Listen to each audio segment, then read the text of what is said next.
Assalamualaikum warahmatullahi wabarakatuh. Perkenalkan, nama saya Mutia Muhlisa dari kelompok 9 Teologi Islam. Di sini saya bersama teman-teman saya akan menjelaskan tentang Ahlus Sunnah wal Jamaah, Al-Asy'ari dan Al-Maturidi, sejarah dan pemikirannya. Saya tidak sendiri, saya bersama teman-teman saya yaitu Zianing Farihani Sakila, Fuza Irma Laura, Muhammad Fauzan Al-Ghifari. Di sini saya akan menjelaskan tentang pengertian Ahlus Sunnah wal Jamaah. Ahlus Sunnah wal Jamaah adalah golongan mereka para pendahulu umat yang terdiri dari sahabat dan tabi'in yang bersatu dalam kebenaran yang jelas dari kitab Allah dan sunnah Rasulnya. Istilah Ahlus Sunnah wal Jamaah sendiri sebenarnya baru dikenal setelah adanya sabda Nabi Muhammad SAW, yakni seperti hadis yang diriwayatkan oleh Ibnu Majah. Dari Anas bin Malik berkata, Rasulullah Shallallahu Alaihi Wasallam bersabda, sesungguhnya Bani Israel akan berkelompok menjadi 71 golongan dan sesungguhnya akan berkelompok menjadi 72 golongan. Semua adalah di neraka kecuali satu golongan, yaitu Al-Jamaah. Yang kedua, ada karakteristik Ahlus Sunnah wal Jamaah. Karakteristik Ahlus Sunnah wal Jamaah ini dibagi menjadi 3. Yang pertama adalah bidang tauhid. Nah, bidang tauhid adalah keseimbangan antara pengguna dalil akli dengan dalil nakli, yaitu dalil akli dipergunakan dan ditempatkan di bawah dalil nakli, bersama memurnikan dari segala akidah dari luar Islam dan tidak tergesa-gesa menjatuhkan vonis musyrik dan kafir kepada mereka yang belum memurnikan akidah. Yang kedua ada bidang syariah, yaitu selalu berpegang teguh pada Al-Quran dan Sunnah Nabi dengan menggunakan metode dan sistem yang dapat dipertanggungjawabkan dan melalui jalur yang wajar. Masalah yang bersifat qot'i dan sari, tidak ada intervensi akal, dan masalah yang bersifat zani dapat ditoleransi adanya perbedaan pendapat selama tidak bertentangan dengan prinsip-prinsip ajaran Islam. Dan yang ketiga, ada bidang tasawuf, adalah menganjurkan riyadah dan mujahadah yang sesuai dengan prinsip ajaran Islam. Nah, yaitu mencegah sikap ekstrim yang menjerumuskan pada penyelewengan akidah dan syariah dan berpedoman pada akhlak yang luhur di antara dua sikap ekstrim tataruf. Yang ketiga, yaitu ada sejarah munculnya Ahlus Sunnah wal Jamaah. Syihab menjelaskan ada beberapa pendapat para ahli mengenai kapan awal munculnya istilah Ahlus Sunnah wal Jamaah. Yaitu yang pertama, ada yang mengatakan bahwa Ahlus Sunnah wal Jamaah sudah ada sejak masa Rasulullah Shallallahu Alaihi Wasallam. Bahkan beliau sendiri yang memunculkan istilah tersebut melalui sejumlah hadis yang diucapkan, yakni hadis riwayat Abu Daud dan At-Tirmizi. Yang kedua, Ahlus Sunnah wal Jamaah lahir pada akhir windu kelima tahun Hijriyah, yakni tahun terjadinya kesatuan jamaah dalam Islam, atau yang lebih dikenal dengan sejarah Islam dengan nama Ram al-Jamaah, tahun persatuan. Yang ketiga, Ahlus Sunnah wal Jamaah lahir pada abad kedua, akhir atau awal abad ketiga Hijriyah, yaitu pada masa puncak perkembangan ilmu kalam atau teologi Islam, yang ditandai dengan berkembangnya aliran modern dalam teologi Islam yang dipelopori oleh kaum Mu'tazilah atau rasionalisme.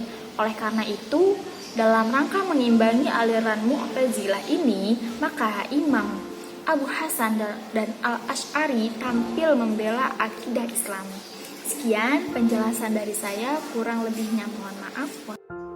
Ya, perkenalkan, nama saya Muhammad Fauzan Al-Ghifari. Selanjutnya saya akan menjelaskan pengertian Asy'ariyah.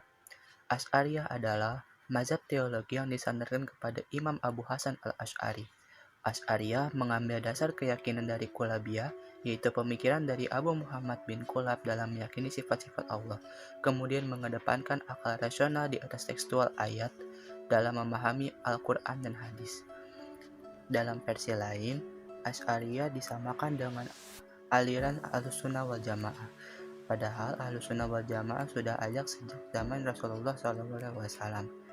Untuk lebih dalam, sebelumnya mari kita melihat biografi singkat dari Imam Abu Hasan al-Asy'ari. Nama lengkap atau asli Imam Abu Hasan al-Asy'ari ialah Ali bin Ismail bin Abdillah bin Musa bin Abi Bardah bin Abi Musa al-Asy'ari. Ia lahir di Basra tahun 260 Hijriah atau 873 Masehi. Ia wafat di Baghdad tahun 326 Hijriah atau 935 Masehi. Ia beragama Islam dan aliran yang pernah ia yakini adalah Mu'tazilah, Kulabiyah, dan Ahlus Sunnah wal Jamaah yang berlandaskan mazhab Hambali. Nah, disinilah yang menyebabkan perbedaan versi antara Asy'ariyah yang berlandaskan Kulabiyah dan berlandaskan Ahlus Sunnah wal Jamaah.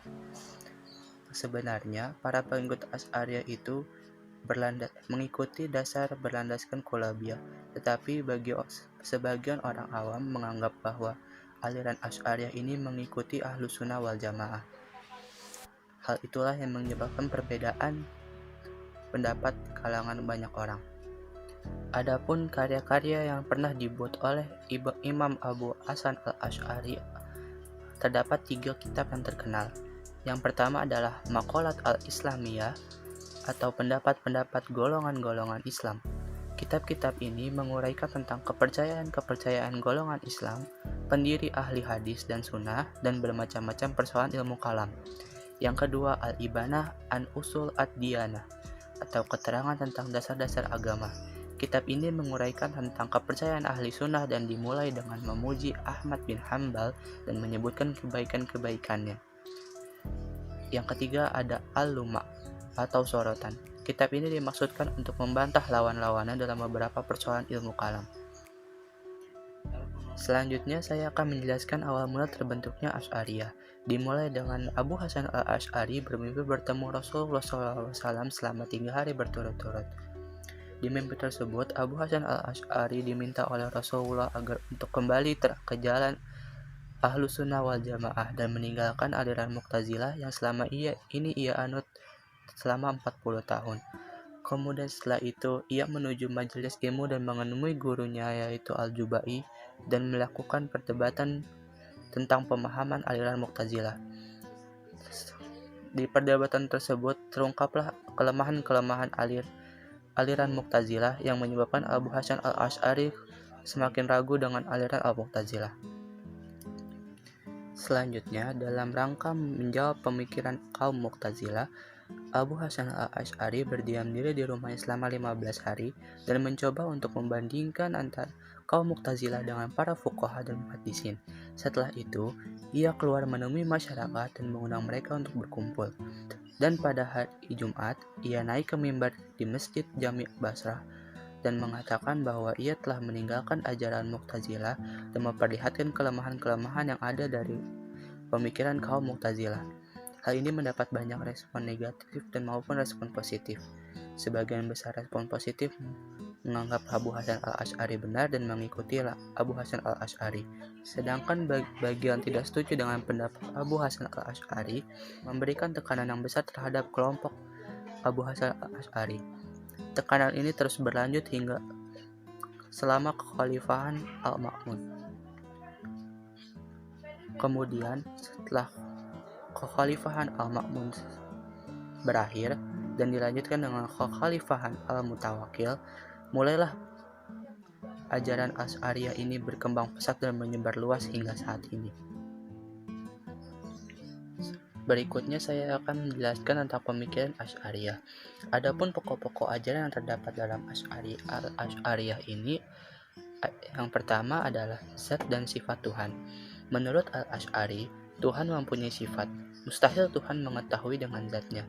Tuhan bukan pengetahuan atau ilmu, tetapi yang mengetahui atau alim. Tuhan mengetahui dengan pengetahuan dan pengetahuannya bukanlah zatnya. Demikian pula dengan sifat-sifat seperti sifat hidup, berkuasa, mendengar, dan melihat. Yang kedua adalah kekuasaan Tuhan dan perbuatan manusia. Terkait kekuasaan dan kehadiran Tuhan, Al-Asy'ari berpendapat bahwa Tuhan berkuasa mutlak dan tak ada satupun yang wajib baginya. Tuhan dapat berbuat sekehendaknya.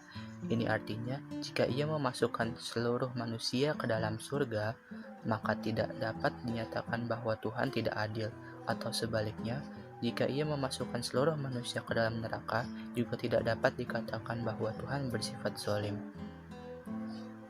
Yang ketiga adalah ketentuan bagi pelaku dosa besar. Dalam ketentuan ini, tidak ada konsep manzilah bain al-manzilatain. Ini artinya, orang yang berdosa besar tetaplah mukmin, karena imannya masih ada. Tetapi, karena dosa besar yang dilakukannya ia menjadi fasik. Seandainya orang berdosa besar bukan mukmin dan bukan pula kafir, maka di dalam dirinya tidak didapati kufur atau iman, dan ini tidaklah mungkin. Yang keempat adalah ru'yah kepada Tuhan. Yang dimaksud ru'yah kepada Tuhan adalah Tuhan dapat dilihat. Pemikiran kalam al-Asy'ari tentang ru'yah kepada Tuhan adalah hal yang mungkin terjadi, karena Tuhan berfirman dalam Quran surat Al-Qiyamah ayat 22 dan 23 yang berbunyi, wajah orang-orang muslim pada hari itu berseri-seri kepada Tuhannya yang mereka lihat. Hal ini menandakan bahwa ada kemungkinan Tuhan dapat dilihat di akhirat.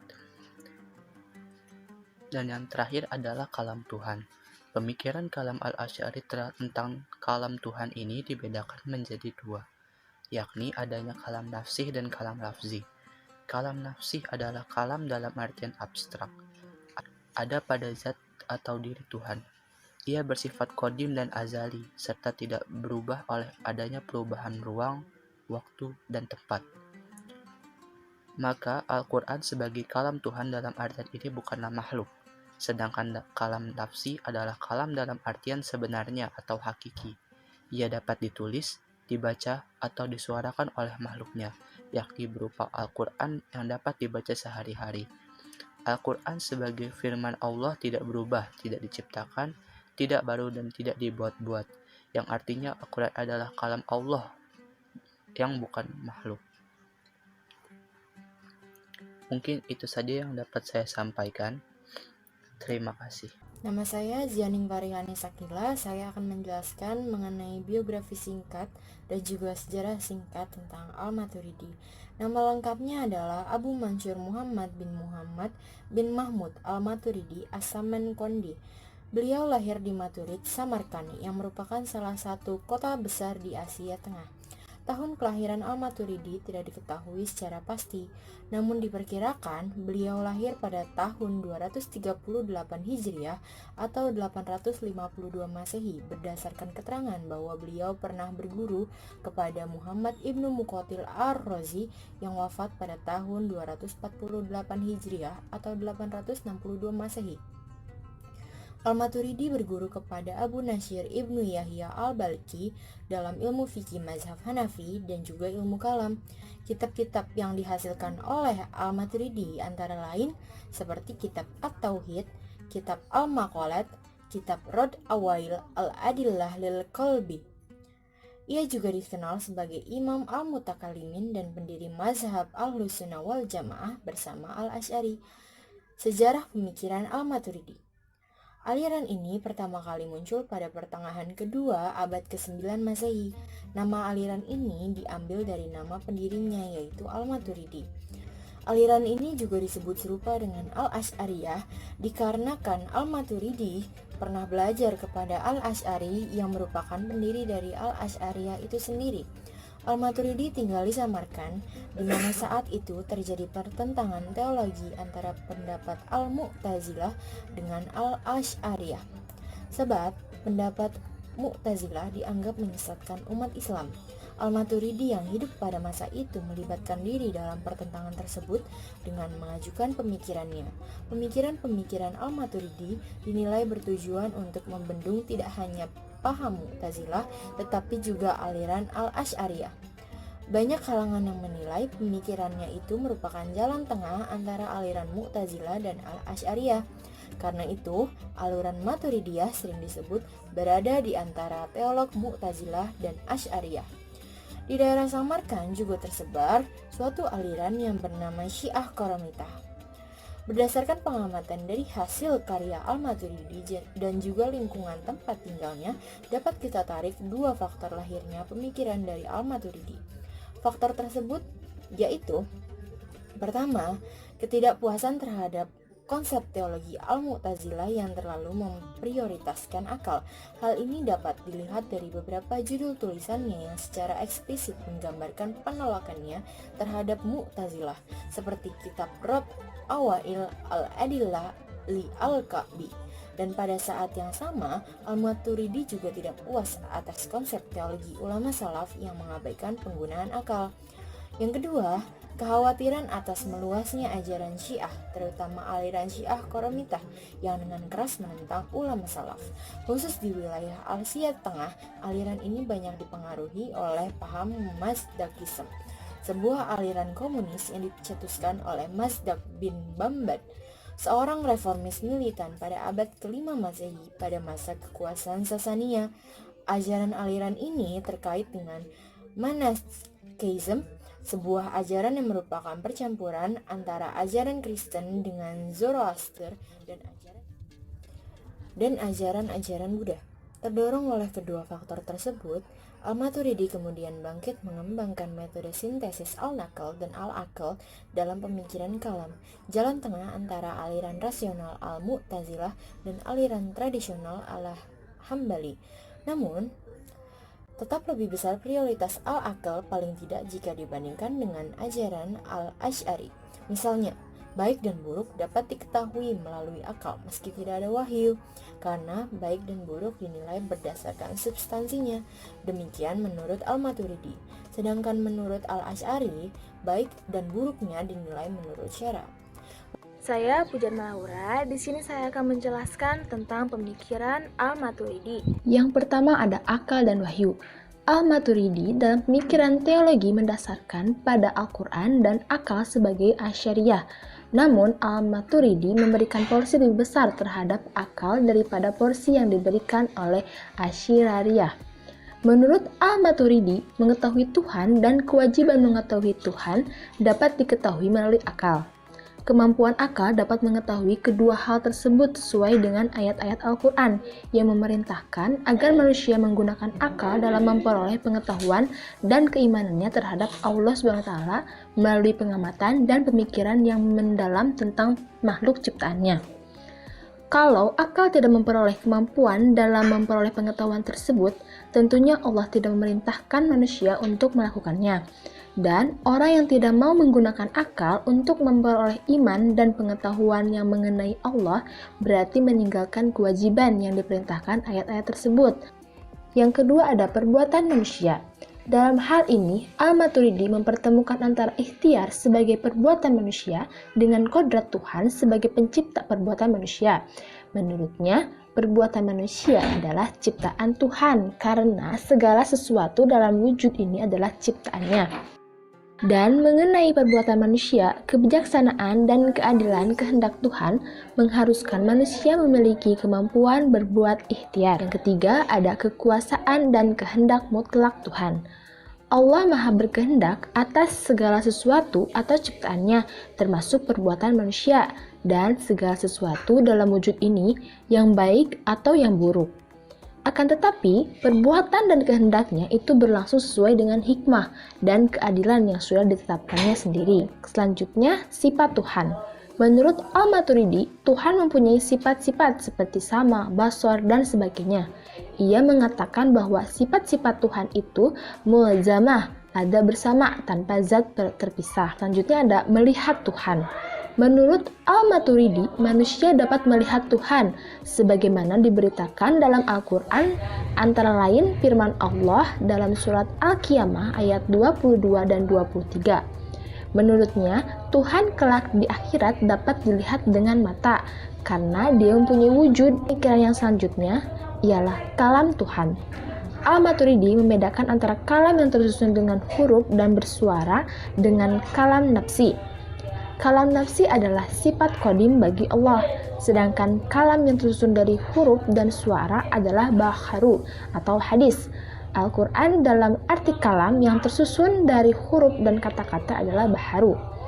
Kalam nafsi tidak dapat kita ketahui hakikatnya, dan bagaimana Allah bersifat dengannya tidak dapat kita ketahui kecuali dengan suatu perantara. Dalam pemikiran Al-Maturidi berpendapat bahwa pelaku dosa besar tidak kafir dan tidak kekal di dalam neraka walaupun dia mati sebelum bertaubat. Hal ini karena Tuhan telah menjanjikan akan memberikan balasan kepada manusia sesuai dengan perbuatannya. Kekal di dalam neraka adalah bagi orang yang berbuat syirik. Dengan demikian, berbuat dosa besar selain syirik tidak akan menyebabkan pelakunya kekal di dalam neraka. Oleh karena itu, perbuatan dosa besar selain syirik tidaklah menjadi seseorang kafir dan